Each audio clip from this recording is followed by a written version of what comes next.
Uistinu, braće i sestre, htio bih pozdraviti i vas i Gospu, upravo onako kako ste vi to na početku učinili s pjesmom. Hvaljen Isus Marijo, hvaljen Isus i vama svima.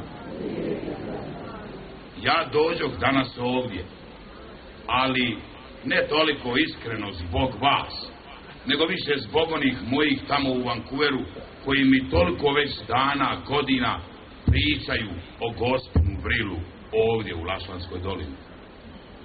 Uistinu dođoh i ja sam vidjeti i osjetiti i napojiti se odavde i ispuniti svoju dušu.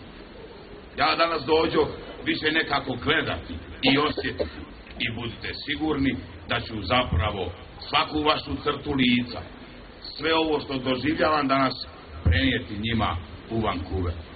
A da bi uistinu mogli čestitati našoj majci rođendan, budimo čista i ponizna. Budimo zapravo srca čista da možemo uistinu našoj nebeskoj majci reći: sretan ti rođendan, majko moja.